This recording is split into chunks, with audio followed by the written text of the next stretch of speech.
What's up, everybody? Welcome to Mistick's MMOs. I'm your host, Mistick Raven.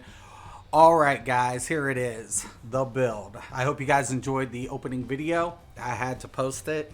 It was much necessary, I believe. So, I want to introduce you guys to my new Stam-Sorc build, fully charged. This is a killer build. I'm talking annihilates everything, and guess what? It is not meta. Not so ever. Let's go ahead and get into the character sheet. We're going to put everything into max stamina.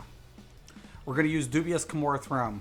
Very important that I use Dubious Kimura Throne because I'm getting the max stam and the recovery and health.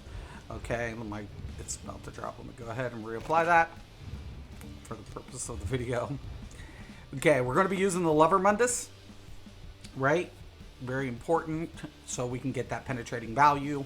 On the off chance that you are running in a trial and the tank is wearing, Torox pack with Infused Crusher or Alkosh, your penetrating value, you could drop the lever for the warrior, thus scaling your weapon damage higher. Okay, so just note. All right, so really good. Weapon crit on the 2H. We're using a 2H sword, 57. Weapon damage prior to the proc is almost 5,000. I would have 5,000 if I had a gold necklace. I don't have a purple. Everything else is gold, including my rings. Stam recovery currently is 1653. It's good enough because when we use our pot, it scales up to 19. So really good. Max health 23, max stamina 33.9. It's slightly under the 4K 34. Pretty good. Spell resistance and physical resistance is pretty good as well. Now, on the bow side, you'll see our weapon crit has dropped. We have to use a savagery potion. Keep in mind, we're going to have the medicinal in alchemy, medicinal use, which is going to give us 100% uptime. So when we come back in, then it's back at 55. Okay, on the 2H you won't see it because we are slotting the Camouflage Hunter for a damage modifier. Okay, very good. Now let's get into the sets here. We're going to be using the Vicious Ophidian. That's right, an old Craglorn trial set that, guess what, people forget. Now, very important here. What's it do? Gives us critical. The Minor Slayer adds another critical, gives us weapon damage. But here's the kicker. This is very important. Reduces the cost of your stamina abilities by 8%. That's a necessity with this build. When an enemy you have recently damaged dies, you restore 2,425 stamina and gain Major Expedition for 8 seconds, increasing your movement speed by 30%. This effect can occur every second. So, on the bow, we're going to use Nirnholm with a poison enchantment. On the 2H, we're going to use the weapon damage enchantment, thus scaling our weapon damage even higher for 5 seconds, so we get those nice large damage spikes. Really comes in handy, but it's very important that we use precise because when we take a look at the passives into the 2H, what the sword does is increase our weapon damage, but it doesn't give us a critical modifier. But the dual wield, when you take a look into I think Twin Blade and Blunt, the daggers increase critical rating, but there's no such passive in the 2H. But we still want to go with the sword. Okay, now somebody can ask, we can use the axe. You can, and that is another critical damage modifier, but we're scaling weapon damage. So we're increasing the base, thus increasing our critical damage anyways. So very important. Okay, now, why do I want to use Vicious Ophidian? Simple, because I'm using Molekina. Molokina, when you consecutively light attack 2 times, you trigger overkill for 6 seconds, which increases your weapon and spell damage by 560, but also increases the cost of the abilities by 8%. See, Molokina is the strongest monster set in the game, but no one utilizes it because they can't sustain it. Thus, we use the Vicious Ophidian, and we get a free Kina proc without the penalty. It cancels itself out. Yeah, kicker.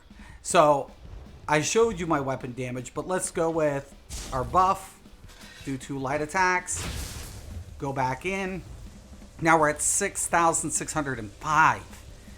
When I'm in a dungeon and the Slayer buff's applied and spell power cure, I exceed over 8,000 weapon damage. Now, weapon damage has a 10-to-1 conversion ratio, meaning for every 10 points of stamina is equivalent to 1 point of weapon damage.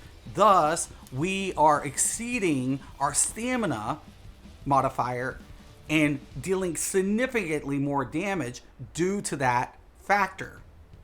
That's why we want to keep scaling weapon damage. And that's why Orc is the prime race for this build. Now, you can use Khajiit, but you'll lose because of that scaling modifier, because the Orc's passives, right, give him extra weapon damage. Now, we're also going to be using Leviathan. Now, so this is a 6-1 config, meaning we run 6 medium, 1 heavy. We also use 6 divine, 1 infuse. Now, I like to infuse my heavy head, but technically you can infuse the head, the chest, or the legs, or, you know, have a heavy shoulder. You know, it doesn't matter as long as it's 6-1 over 6-1. You don't want to go 7 divine because the diminishing return for the over-penetrating value is not worth it. Then on top of it, even if you were to use, let's say, any other configuration and use the Thief Mundus, a 7 divine, there's too much diminishing return, right? That's another reason why we don't go 7 medium, right? Because people try to use that critical modifier, but the diminishing return is too prevalent. Thus, we lose a little DPS unless we have constant Warhorn up. Then you can justify a 7 medium, but it has to be constant, kept up 100% of the time. And I'd rather have a little bit more consistency into my build. So I go 6-1 over 6-1 with this update. So, all right. So, and then, of course, the jewelry. So we're going to use infused weapon damage on the neck, infused weapon damage on the ring, and then max stamina recovery. Even though we're getting some recovery off killing mobs, we do still want to sustain some. So we go with 1 recovery. All right, because when we drink a pot on our recovery, just using trash, we're up to 1,998. Okay, so very, very simple.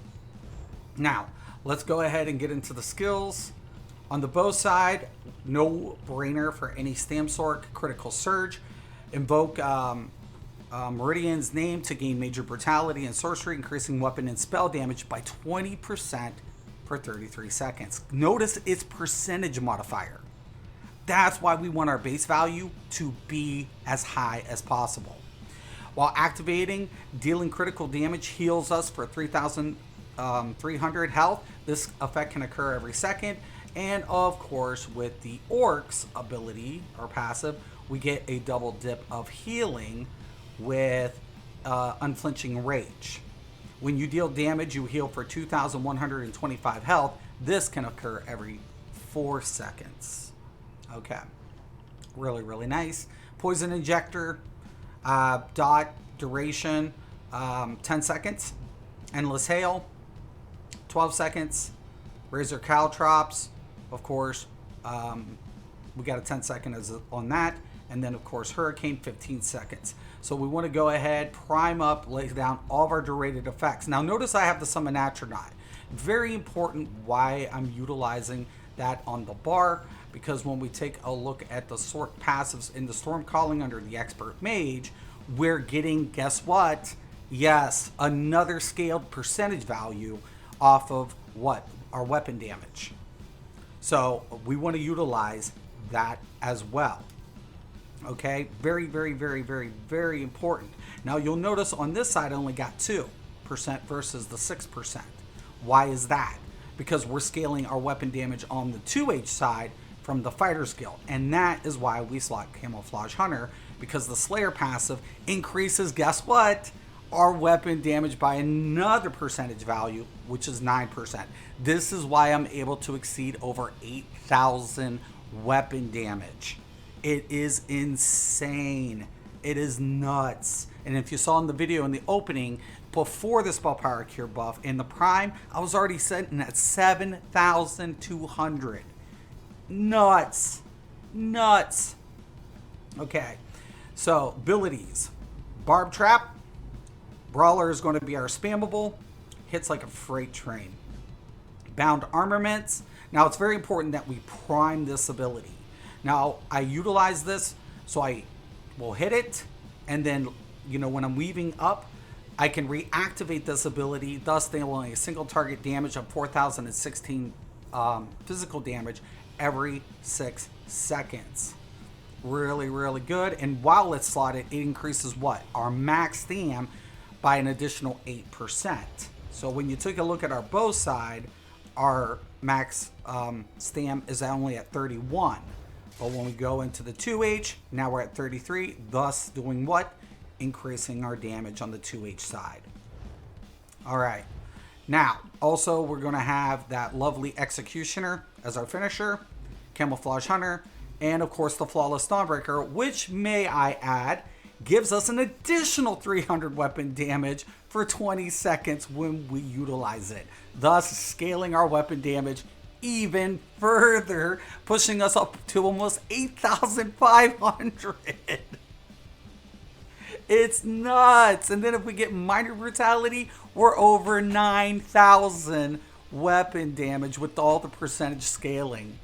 I'm telling you, this is so not meta, and I'm so glad it isn't.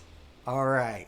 So there it is, pretty much in a nutshell. Now, if you're a member, you're going to enjoy how I configured the CP allocation for this build. And if you're not a member, think about joining so you can get the inside information on how to allocate the CP correctly for this build. As always, I'm Mistick Raven. This is Mistick's MMOs. Thank you for watching, and have a nice day.